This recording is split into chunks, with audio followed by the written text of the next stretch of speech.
आज उनकी निगाह से आज देश की स्थिति क्या देख रहे हैं आप? देखिए, मैंने कहा आपके पूर्व एक और पत्रकार साथी ने पूछा था, मैं तकरीबन तीसरी बार आया हूँ। हर वर्ष 8 जुलाई को माननीय भूतपूर्व प्रधानमंत्री चंद्रशेखर जी की स्मृति में जो यहाँ आयोजन होता है, तो तीसरी बार मैं यहाँ आया हूँ।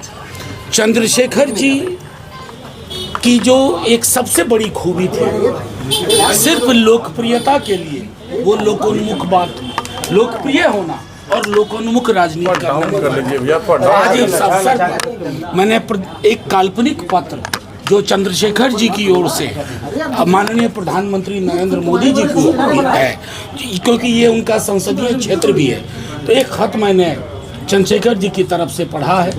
और मैं उम्मीद करूंगा कि आपके आईडी से या कहीं से जो भी रिकॉर्डिंग हो रही थी उन तक जाए, और उनको अगर चंद्रशेखर जी की उस विरासत के आधार पर कुछ भूल सुधार का अवसर मिले तो करें। आपने मंच से एक बात कही कि देश में वो स्थिति है कि लोगों को बांट दिया गया है, धर्म के नाम पर बांट दिया गया है।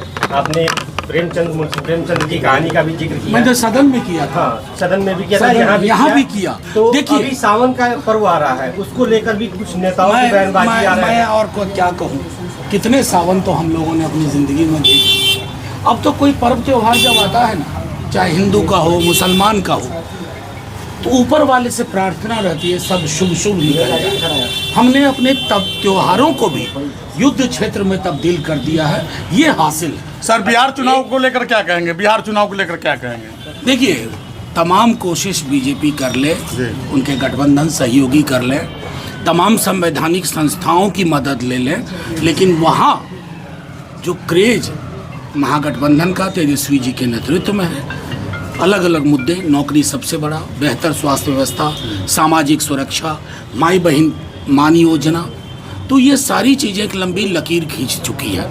तो वहाँ नफरत का कोई पैगाम लेके जाएगा, चलेगी नहीं वहाँ पर।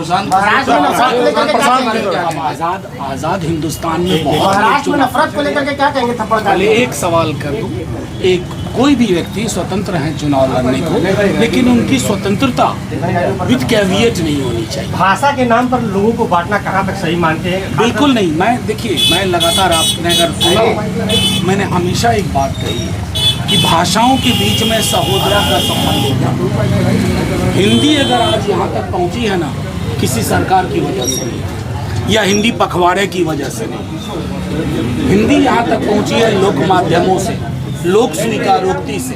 तो भाषाओं के बीच में सहोदरा के संबंध को अगर कोई ना समझे, चाहे देश के गृह मंत्री हो या विपक्ष के नेता हो, यानी आप अपनी भाषा से भी स्नेह नहीं करते।